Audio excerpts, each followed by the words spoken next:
तो hey everyone, this is Prabhakar Jha. और कैसे हैं सब लोग। तो जैसा कि मैंने अभी मैथमेटिक्स का एक सीरीज स्टार्ट करा है जिसमें मैं आप लोगों को 12th एनसीईआरटी मैथमेटिक्स के हर एक चैप्टर्स का सॉल्यूशन प्रोवाइड कराने वाला हूं। तो इससे प्रीवियस वीडियोस में मैं आप लोगों को एक्सरसाइज 3.1 का सॉल्यूशन करा चुका हूं और एक्सरसाइज 3.2 के 8th नंबर क्वेश्चन तक का सॉल्यूशन मैंने आप लोगों को करा दिया है, जिसका लिंक वीडियो के डिस्क्रिप्शन बॉक्स में है। तो जैसा कि मैं सिर्फ आप लोगों को सॉल्यूशन ही नहीं कराता बल्कि उस क्वेश्चन में लगने वाले हर एक कंसेप्ट, हर एक थ्योरी को अच्छे से एक्सप्लेन करता हूँ। तो मेक श्योर आप वीडियो में अंत तक बने रहिएगा। अगर 9th नंबर क्वेश्चन का सॉल्यूशन करूं तो क्वेश्चन कह रहा है कि find x and y if ये हमारे पास मैट्रिक्स गिवन है, इसमें से हमें एक्स एंड वाई के वैल्यू को फाइंड करना है। जो हमारे पास गिवन है सबसे पहले हम उसे लिख लेते हैं। तो गिवन जो है हमारे पास 2 इंटू ये मैट्रिक्स है 1 3 0 x, इसके बाद फिर बीच में प्लस का साइन है, इसके बाद फिर है y 0 1 2, इसके बाद है बराबर और एक और मैट्रिक्स गिवन है 5 6 1 8। तो इस तरीके से हमारे पास ये एक्सप्रेशन गिवन है। अब हम क्या करते हैं, इसको सिंप्लीफाई करते हैं। तो यहाँ 2 जो है ये मल्टीप्लीकेशन में है, मतलब इस मैट्रिक्स के साथ हम 2 का मल्टीप्लाई करेंगे, मतलब 2 इस मैट्रिक्स के प्रत्येक एलिमेंट के साथ मल्टीप्लाई होगा। यानी हमारा जो रिजल्ट आ जाएगा वो आ जाएगा 2 को 1 के साथ मल्टीप्लाई करेंगे तो 2 आएगा, 2 को 3 के साथ मल्टीप्लाई करेंगे तो 6 आएगा, 2 को 0 के साथ मल्टीप्लाई करेंगे तो 0 आएगा, 2 को x के साथ मल्टीप्लाई करेंगे तो 2x आएगा। इसके बाद फिर प्लस ये हो जाएगा y 0 1 2 इक्वल्स टू हमारा जो मैट्रिक्स है वो है 5 6 1 8। तो अब हम देखते हैं, तो अब हम क्या करते हैं कि इस दोनों मैट्रिक्स को जोड़ते हैं। तो जब हम इस दोनों मैट्रिक्स को जोड़ेंगे मतलब इसके करस्पॉन्डिंग एलिमेंट को जोड़ना होता है, यानी ये 2 y के साथ जुड़ेगा तो ये हो जाएगा हमारा जो रिजल्टेंट मैट्रिक्स होगा इस दोनों मैट्रिक्स का वो हो जाएगा 2 + y, ये हो जाएगा 2 + y। इसके बाद यहाँ a 1 2 के प्लेस पे हो जाएगा 6 + 0 6 होता है, फिर यहाँ 0 + 1 1 होता है, फिर 2x + 2 ये हो जाएगा 2x + 2, यहाँ 2x 2 के साथ जुड़ेगा मतलब हो जाएगा 2x + 2 और इक्वल्स टू गिवन है 5 6 1 8। अब यहाँ इक्वल मैट्रिक्स का कंसेप्ट लगेगा। इक्वल मैट्रिक्स मतलब जिसके ऑर्डर सेम हो, और जब ऑर्डर सेम होते हैं तो हम उसके करस्पॉन्डिंग एलिमेंट को एक दूसरे के बराबर करते हैं। ये हम लोगों ने एक्सरसाइज 3.1 में ही देख लिया है। तो अब हम इसके करस्पॉन्डिंग एलिमेंट को बराबर करते हैं। तो यहाँ 2 + y जो होगा वो 5 के बराबर होगा। ये जो a11 है इस मैट्रिक्स का a11 इस मैट्रिक्स के a11 के बराबर होगा, यानी 2 + y 5 के इक्वल एंड 2x + 2 8 के बराबर होगा। यानी यहाँ से y का जो वैल्यू आ जाएगा 3 आ जाएगा। तो यहाँ 2x = 8 - 2 ये 6 हो जाएगा, यानी x का वैल्यू जो आ गया 3 आ गया। हमने x के वैल्यू को फाइंड कर लिया, y के वैल्यू को फाइंड कर लिया, हैंस x = 3 हो जाएगा एंड y = 3 हो जाएगा। ये हो गया हमारा आंसर।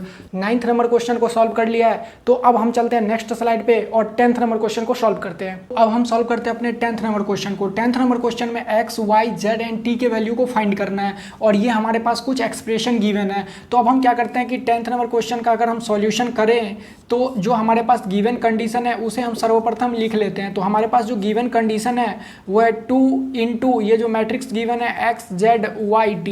तो ये मैट्रिक्स गिवन है, इसमें 2 से मल्टीप्लाई किया गया है, फिर +3 और जो हमारे पास मैट्रिक्स गिवन है 1 - 1 0 2, इसके बाद इक्वल टू ये 3 इंटू ये मैट्रिक्स गिवन है 3 5 4 6। तो अब हम क्या करते हैं कि इसको सिंप्लीफाई करते हैं। तो इस मैट्रिक्स में 2 से मल्टीप्लाई किया गया है, मतलब इस मैट्रिक्स के प्रत्येक एलिमेंट के साथ 2 का मल्टीप्लिकेशन होगा। मतलब जब 2 से x को मल्टीप्लाई करेंगे तो हो जाएगा 2x, फिर 2 से z को मल्टीप्लाई करेंगे तो हो जाएगा 2z, फिर 2 से y को मल्टीप्लाई करेंगे तो हो जाएगा 2y, फिर 2 से t को मल्टीप्लाई करेंगे तो ये हो जाएगा 2t, फिर प्लस इस 3 से इस 1 में मल्टीप्लाई करेंगे तो हो जाएगा 3, 3 से -1 का मल्टीप्लाई करेंगे तो होगा -3, 3 से 0 का मल्टीप्लाई करेंगे तो होगा 0, फिर 3 से 2 का मल्टीप्लाई करेंगे तो होगा 6। इसके बाद इक्वल टू फिर इस 3 से 3 का मल्टीप्लाई करेंगे तो होगा 9, फिर इस 3 से 5 का मल्टीप्लाई करेंगे तो होगा 15, फिर 3 से इस 4 को मल्टीप्लाई करेंगे तो होगा 12, फिर 3 से 6 का मल्टीप्लाई करेंगे तो होगा 18। अब हम क्या करेंगे, इस दोनों मैट्रिक्स को जोड़ेंगे। तो अब हम देखते हैं कि इस दोनों मैट्रिक्स को जोड़ के हमारा रिजल्टेंट क्या बनता है। तो यहाँ जब दोनों मैट्रिक्स को जोड़ेंगे यानी इसके करस्पॉन्डिंग एलिमेंट को जोड़ना होता है, मतलब इसका 2x 3 के साथ जुड़ेगा, मतलब ये हो जाएगा 2x + 3, ये 2z इस -3 के साथ जुड़ेगा तो ये हो जाएगा 2z - 3, फिर ये 2y इस 0 के साथ जुड़ेगा तो ये हो जाएगा 2y, इसके बाद फिर ये 2t इस 6 के साथ जुड़ेगा तो ये हो जाएगा 2t + 6। अब इक्वल टू में जो है हमारे पास वो है 9 15 12 और 18।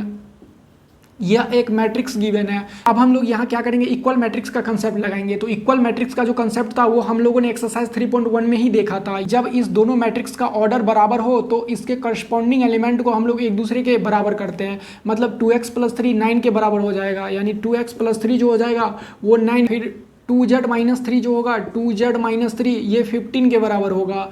इसके बाद 2y जो हो जाएगा हमारा 12 के इक्वल हो जाएगा। 2t + 6 जो होगा 2t + 6 जो होगा वो हमारा 18 के इक्वल होगा। तो अब हम देखते हैं यहाँ x का वैल्यू, तो 2x जो हो जाएगा वो 6 के इक्वल टू होगा, मतलब x का वैल्यू निकल के आ गया 3। इसके बाद 2z जो होगा वो 18 के इक्वल होगा, मतलब z का वैल्यू निकल के आ गया 9। इसके बाद y जो हो जाएगा वो हमारा 6 आ जाएगा। इसके बाद फिर यहाँ 2t जो हो जाएगा 12 के इक्वल होगा, मतलब t जो हो जाएगा वह 6 के इक्वल हो जाएगा। हैंस x का जो वैल्यू है, x का वैल्यू 3 आया, y का वैल्यू 6 आया, z का वैल्यू 9 आया एंड t का जो वैल्यू आ गया वो 6 आ गया। तो इस तरीके से ये हो गया हमारा आंसर। तो इस तरीके से हमने 10th नंबर क्वेश्चन को सॉल्व कर लिया। अब हम चलते हैं अपने नेक्स्ट स्लाइड पे और 11th नंबर क्वेश्चन को सॉल्व करते हैं। अब हम सॉल्व करते हैं 11th नंबर क्वेश्चन को। तो 11th नंबर क्वेश्चन में यह एक्सप्रेशन गिवन है और x एंड y के वैल्यू को फाइंड करना है। तो अगर हम 11th नंबर क्वेश्चन का सॉल्यूशन करें तो जो सबसे पहले गिवन कंडीशन है उसे हम लिख लेते हैं। तो हमारा जो गिवन कंडीशन है वह है x के साथ मल्टीप्लाई किया गया है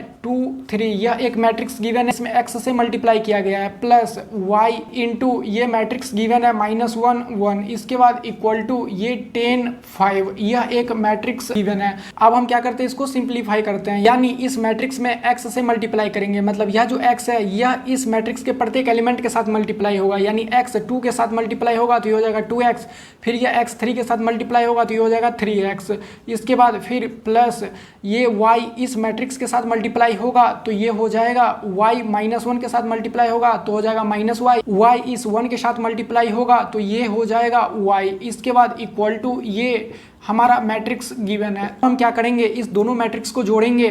तो जब हम इस दोनों मैट्रिक्स को जोड़ते हैं तो हम देखते हैं कि हमारा रिजल्टेंट क्या आता है। 2x को -y के साथ जोड़ेंगे तो ये आ जाएगा 2x - y, फिर इस 3x को y के साथ जोड़ेंगे तो ये आ जाएगा 3x + y इक्वल टू ये जो मैट्रिक्स गिवन है 10 5, ये एक मैट्रिक्स गिवन है। तो अब हम क्या करते हैं, यहाँ इक्वल मैट्रिक्स का कंसेप्ट लगाते हैं। इक्वल मैट्रिक्स के कंसेप्ट से जब इस दोनों का ऑर्डर सेम हो तो इसके करस्पॉन्डिंग एलिमेंट को हम लोग बराबर करते हैं। मतलब 2x - y 10 के इक्वल हो जाएगा, तो 2x - y जो हो जाएगा वो हमारा 10 के इक्वल हो जाएगा, 3x + y जो हो जाएगा वो हमारा 5 के इक्वल हो जाएगा। इसे हम लोग इक्वेशन फर्स्ट लेट कर लेते हैं, इसे हम लोग इक्वेशन सेकंड लेट कर लेते हैं। अब हम क्या करते हैं, इक्वेशन फर्स्ट और सेकंड को सॉल्व करते हैं। तो from equation first plus second, मतलब इक्वेशन फर्स्ट में हम लोग क्या करते हैं, इक्वेशन सेकंड को जोड़ते हैं। क्या करेंगे, LHS को LHS के साथ जोड़ेंगे और RHS को RHS के साथ जोड़ेंगे। मतलब 2x - y + 3x + y, LHS को हमने LHS के साथ जोड़ा है, इक्वल टू 10 + 5, यानी RHS को RHS के साथ जोड़ा है। तो यहाँ -y + y से कट जाएगा, मतलब 2x + 3x ये हो जाएगा 5x, इक्वल टू 10 + 5 ये हो जाएगा 15। तो x का जो वैल्यू आ गया वो आ गया 3। अब हम क्या करते हैं कि x के वैल्यू को इक्वेशन फर्स्ट में रखते हैं। तो फ्रॉम इक्वेशन फर्स्ट, तो इक्वेशन फर्स्ट जो है हमारे पास वो है 2x - y = 10। इस x का जो वैल्यू है यहाँ पुट करेंगे तो ये हो जाएगा 2 × 3 - y = 10, तो ये हो जाएगा 6 - y = 10। यहाँ से जो y का वैल्यू आ गया वो आ गया -4, तो हैंस x का जो वैल्यू निकल के आ गया हमारे पास x = 3 एंड y = -4, तो ये हो गया हमारा आंसर। तो इस तरीके से हमने 11th नंबर क्वेश्चन को सॉल्व कर लिया। अब हम चलते हैं अपने नेक्स्ट स्लाइड पे और 12th नंबर क्वेश्चन को सॉल्व करते हैं। तो अब हम सॉल्व करते हैं 12th number question. 12th number question में ये एक्सप्रेशन हम लोग के पास गिवन है और यहाँ x y z and w के वैल्यू को फाइंड करना है। तो अगर हम 12th नंबर क्वेश्चन का सॉल्यूशन करें तो सबसे पहले हम गिवन कंडीशन को लिख लेते हैं कि हमारे पास गिवन कंडीशन क्या है।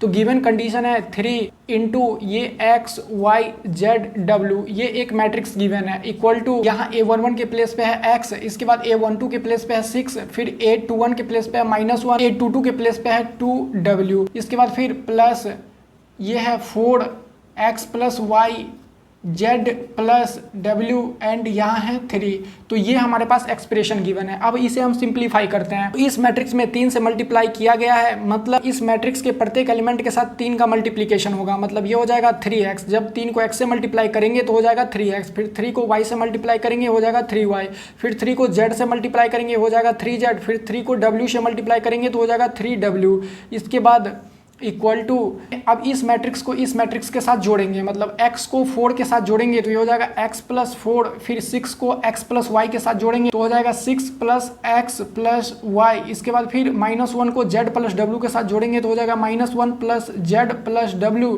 इसके बाद 2w को 3 के साथ जोड़ेंगे तो हो जाएगा 2w प्लस 3। हम यहाँ पे इक्वल मैट्रिक्स का कंसेप्ट लगाएंगे। तो हमारा जो इक्वल मैट्रिक्स का कंसेप्ट कहता है कि जब दोनों मैट्रिक्स के ऑर्डर सेम हो तो उसके करस्पॉन्डिंग एलिमेंट को एक दूसरे के बराबर करते हैं। इस मैट्रिक्स के a11 को इस मैट्रिक्स के a11 के बराबर करेंगे, मतलब ये 3x इक्वल टू हो जाएगा x प्लस 4। यहाँ से 2x इक्वल टू हो जाएगा 4, मतलब x का जो वैल्यू आ गया वो 2 आ गया। अब इस मैट्रिक्स के a12 को इस मैट्रिक्स के a12 के बराबर करेंगे, मतलब 3y इक्वल टू हो जाएगा 6 plus x plus y. 3y equal to 6 plus x के प्लेस पर रखेंगे 2 प्लस y, तो यहाँ 2y मतलब 3y और ये प्लस y है, इधर आएगा तो माइनस y हो जाएगा। 3y माइनस y होता है 2y इक्वल टू 6 प्लस 2 जो हो जाएगा 8 हो जाएगा, यानी y का जो वैल्यू आ गया वो 4 आ गया। अब हम इस मैट्रिक्स के a21 को इस मैट्रिक्स के a21 के बराबर करेंगे, मतलब 3z equal to -1 plus z plus w। इसके बाद इस मैट्रिक्स के a22 को इस मैट्रिक्स के a22 के बराबर करेंगे, मतलब 3w equal to 2w plus 3, 2w plus 3। यहाँ 3w ये प्लस 2w है, इधर आएगा तो -2w हो जाएगा, तो 3w माइनस 2w हो जाएगा। w इक्वल टू ये हो जाएगा 3, तो यहाँ से w का जो वैल्यू आ गया वो 3 आ गया। अब हम क्या करेंगे, यहाँ 3z equal to -1 plus z plus w के प्लेस पे 3 रखेंगे, तो 3z और यहाँ प्लस z है, इधर आएगा तो माइनस z हो जाएगा, तो 3z माइनस z हो जाएगा 2z इक्वल -1 प्लस 3 ये हो जाएगा 2, तो z का जो वैल्यू आ गया वो 1 आ गया। तो हेंस हमारा जो x का वैल्यू आया वो आया 2, y का जो वैल्यू आया 4, इसके बाद z का जो वैल्यू आया 1 एंड w का वैल्यू आ गया 3। तो ये हो गया हमारा आंसर। हमने 12th नंबर क्वेश्चन को भी सॉल्व कर लिया है। अब हम चलते हैं अपने नेक्स्ट स्लाइड पे और 13th नंबर क्वेश्चन को सॉल्व करते हैं। अब हम सॉल्व करते हैं 13th नंबर क्वेश्चन को। 13th नंबर क्वेश्चन जो कह रहा है,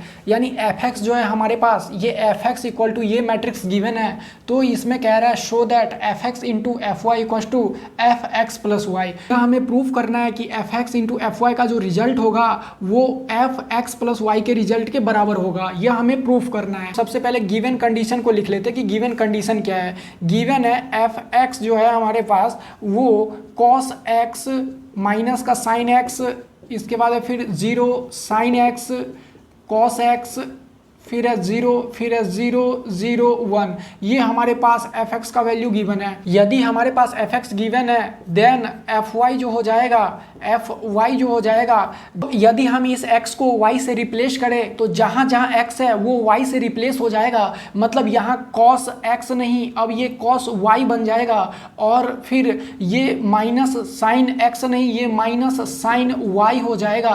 फिर ये 0 है तो 0, ये sin x नहीं, ये sin y हो जाएगा। फिर ये cos x नहीं, ये cos y हो जाएगा। फिर ये 0, फिर ये 0 0 1। अगर हम इस x को y से रिप्लेस कर दें तो जहाँ जहाँ x था वहाँ वह y से रिप्लेस हो जाएगा। तो इस तरीके से हमने fy को फाइंड कर लिया। तो अब हम चलते हैं अपने नेक्स्ट स्लाइड पे और इस कंडीशन को प्रूव करते हैं। तो पिछले स्लाइड में ये fx का वैल्यू गिवन था, इससे हमने fy के वैल्यू को फाइंड किया था। अब हम इस कंडीशन को प्रूव करते हैं। तो इस कंडीशन में जो हमारा LHS है वो है fx इंटू fy। तो fx इंटू fy यानी fx का जो वैल्यू है वो है cos x, फिर है माइनस साइन x, इसके बाद फिर है 0, और इसके बाद है साइन x, फिर है cos x, फिर है 0, इसके बाद फिर है 0 0 1, और इंटू fy जो है हमारा वो है cos y minus sine y, फिर है 0, इसके बाद साइन y, फिर है cos y, फिर है 0, इसके बाद 0 0 1। तो ये हमारा fy था। तो अब यहाँ मल्टीप्लीकेशन ऑफ मैट्रिक्स का कंसेप्ट लगेगा। अब इसको मल्टीप्लाई करते हैं और अपना रिजल्टेंट मैट्रिक्स को फाइंड करते हैं। तो हमारा यह इस मैट्रिक्स का जो रो है वह इस मैट्रिक्स के कॉलम के साथ मल्टीप्लाई होगा, मतलब cos x को cos y के साथ मल्टीप्लाई करेंगे तो ये हो जाएगा cos x into cos y। इसके बाद फिर बीच में प्लस का साइन लगाते हैं, फिर माइनस साइन x इस साइन y के साथ मल्टीप्लाई होगा तो ये हो जाएगा minus sine x into sine y। फिर प्लस इस जीरो को इस जीरो के साथ मल्टीप्लाई करेंगे तो जीरो ही होगा। ये हमने फर्स्ट रो को फर्स्ट कॉलम के साथ मल्टीप्लाई कर लिया है। अब हम फर्स्ट रो को सेकंड कॉलम के साथ मल्टीप्लाई करेंगे।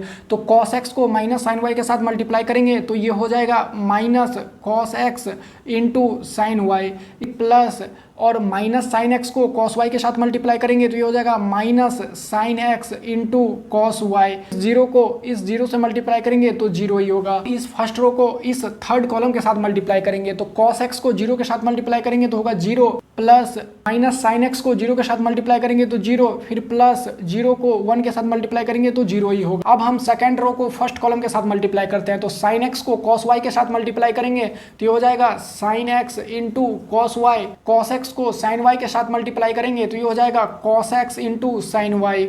इस जीरो को जीरो के साथ मल्टीप्लाई करेंगे तो जीरो होगा। अब इस सेकंड रो को सेकंड कॉलम के साथ मल्टीप्लाई करते हैं। तो साइन एक्स को माइनस साइन वाई के साथ मल्टीप्लाई करेंगे तो ये हो जाएगा minus sine x into sine Y.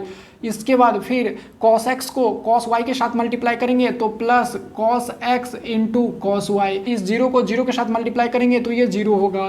फिर इस सेकंड रो को थर्ड कॉलम के साथ मल्टीप्लाई करेंगे। साइन एक्स को जीरो के साथ मल्टीप्लाई करेंगे तो जीरो होगा। फिर कॉस एक्स को जीरो के साथ मल्टीप्लाई करेंगे तो जीरो होगा। फिर प्लस जीरो को वन के साथ मल्टीप्लाई करेंगे तो जीरो होगा। अब इस थर्ड रो को फर्स्ट कॉलम के साथ मल्टीप्लाई करते हैं। तो जीरो को कॉस वाई से मल्टीप्लाई करेंगे तो जीरो होगा। फिर प्लस जीरो को साइन वाई के साथ मल्टीप्लाई करेंगे तो जीरो होगा। फिर प्लस वन को जीरो के साथ मल्टीप्लाई करेंगे तो जीरो होगा। इसके बाद इस थर्ड रो को सेकंड कॉलम के साथ मल्टीप्लाई करते हैं। तो जीरो को माइनस साइन वाई के साथ मल्टीप्लाई करेंगे तो जीरो होगा। फिर प्लस जीरो को कॉस वाई के साथ मल्टीप्लाई करेंगे तो जीरो होगा। फिर प्लस वन को जीरो के साथ मल्टीप्लाई करेंगे तो जीरो होगा। अब इस थर्ड रो को थर्ड कॉलम के साथ मल्टीप्लाई करते हैं। तो जीरो को जीरो के साथ मल्टीप्लाई करेंगे तो जीरो होगा। फिर प्लस इस जीरो को जीरो से मल्टीप्लाई करेंगे तो जीरो होगा। फिर प्लस इस वन को वन के साथ मल्टीप्लाई करेंगे तो वन होगा। अब हम देखते हैं कि हमारा रिजल्टेंट मैट्रिक्स क्या बन गया है। तो हमारा जो रिजल्टेंट मैट्रिक्स आया cos x into cos y plus और माइनस माइनस होता है। तो cos x into cos y minus sine x into sine y. ये आप लोगों ने ट्रिग्नोमेट्री में पढ़ा होगा कि cos x into cos y minus sine x into sine y जो होता है वो फॉर्मूला होता है कॉस एक्स प्लस वाई के। तो यहाँ हो जाएगा कॉस एक्स प्लस वाई। इसके बाद हम क्या करेंगे, यहाँ minus cos x into sine y और प्लस और माइनस माइनस हो जाएगा sine x into cos y. अगर यहाँ से हम माइनस को कॉमन ले लेते हैं तो जब माइनस को कॉमन ले लेंगे तो ये हो जाएगा cos x into sine y plus sine x into cos y. तो यहाँ हम क्या करते हैं, माइनस को कॉमन ले लेते हैं तो हो जाएगा हमारा minus cos x into sine y. तो जब माइनस को कॉमन ले लेंगे तो यहाँ बचेगा cos x into sine y plus sine x into cos y. ये जो होता है ये हमारा फॉर्मूला होता है साइन एक्स प्लस वाई के। तो ये हो जाएगा sine x plus y. Zero plus zero plus zero ये जीरो ही होगा। अब अगर यहाँ देखें तो sine x into cos y plus cos x into sine y ये फॉर्मूला होता है साइन एक्स प्लस वाई के।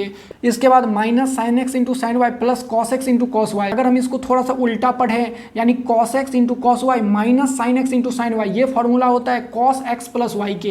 तो ये हो जाएगा कॉस एक्स प्लस वाई। इसके बाद यहाँ हो जाएगा जीरो। जो भी कुछ यहाँ लिखा हुआ है सब फॉर्मूला के रूप में ही लिखा हुआ है। मतलब ये फॉर्मूला अगर आप लोगों ने ट्रिग्नोमेट्री में पढ़ा होगा तो आप अच्छे से समझ पा रहे होंगे। ये सब जितने भी फॉर्मूले ये सब सारे ट्रिग्नोमेट्री के महत्वपूर्ण फॉर्मूले होते हैं। ये सब आप लोगों को पता होना जरूरी है। ये जीरो प्लस जीरो ये जीरो हो जाएगा। यहाँ जीरो प्लस जीरो ये जीरो हो जाएगा। फिर यहाँ जीरो प्लस वन ये हो जाएगा हमारा वन। तो इस तरीके से ये हमारा बन गया रिजल्टेंट मैट्रिक्स। तो हमने f x into f y को सॉल्व करके ये रिजल्टेंट मैट्रिक्स को फाइंड कर लिया है। अगर हम लोग यहाँ ध्यान से देखें जब इस एन में एक्स था तो यहाँ कॉस एक्स था। अगर हम इस x को x प्लस वाई से रिप्लेस कर दें तो यहाँ हर जगह x प्लस वाई हो जाएगा। मतलब cos x प्लस वाई, फिर यहाँ हो जाएगा minus sine x plus y, यहाँ साइन x प्लस वाई, यहाँ हो जाएगा cos x प्लस वाई। अब हम अपने रिजल्टेंट मैट्रिक्स को ध्यान से देखते हैं। अगर हम अपने रिजल्टेंट मैट्रिक्स को ध्यान से देखें तो यहाँ क्या है, cos x प्लस वाई है, minus sine x plus y है। मतलब ये सेम रिजल्ट है, यह दोनों सेम रिजल्ट है। बस इस दोनों में फर्क इतना है कि यहाँ x है और यहाँ x प्लस वाई है। तो जैसे कि हमने x को y से रिप्लेस किया तो हर जगह x के प्लेस पे y आ गया। इसी तरीके से यदि हम इस x को x प्लस वाई से रिप्लेस कर दें तो हर जगह रिजल्ट में x प्लस वाई आ जाएगा। अगर हम इस एक्सप्रेशन को देखें तो इस एक्सप्रेशन में जहां जहां x है तो हमने fx लिखा। अगर इस एक्सप्रेशन में x प्लस वाई हो तो यहाँ क्या हो जाएगा, fx प्लस वाई हो जाएगा। यानी ये कंडीशन आपको गिवन है और आपको फंक्शन के कंडीशन को लिखना है। तो आपने रिजल्टेंट मैट्रिक्स को फाइंड कर लिया। अब आपको इसका फंक्शन लिखना है। तो हमारा जो फंक्शन हो जाएगा वो हो जाएगा f एक्स प्लस वाई। तो आप इस रिजल्टेंट को एफ एक्स प्लस वाई लिख सकते हैं, क्योंकि यदि आप यहाँ पे एक्स प्लस वाई पुट करेंगे, मतलब एक्स को एक्स प्लस वाई से रिप्लेस करेंगे, तो ये अपने आप जहाँ जहाँ एक्स है वहाँ वहाँ एक्स प्लस वाई हो जाएगा। तो हमारा जो रिजल्टेंट निकला था उसी को मैंने इस रूप में लिखा है। Hence f x into f y का जो हमने रिजल्ट निकाला, f x into f y का जो हमने रिजल्ट निकाला वो कितना निकला, एफ एक्स प्लस वाई। तो इस तरीके से हमने इसे प्रूव कर लिया, प्रूव्ड। तो आई होप कि आप लोगों को यह कंसेप्ट समझ में आ गया। इस तरीके से हमने 13th नंबर क्वेश्चन तक सॉल्व कर लिया। आज के इस वीडियो में हमने 9th 10th 11th 12th और 13th नंबर क्वेश्चन को सॉल्व किया है। अब जो हमारा नेक्स्ट वीडियो उसमें मैं आप लोगों को 14th नंबर क्वेश्चन से सॉल्यूशन कराऊंगा। यदि यह वीडियो आप लोगों को थोड़ा सा भी इंफॉर्मेटिव लगा हो, आप चैनल को सब्सक्राइब कर सकते हैं और वीडियो को लाइक कर सकते हैं।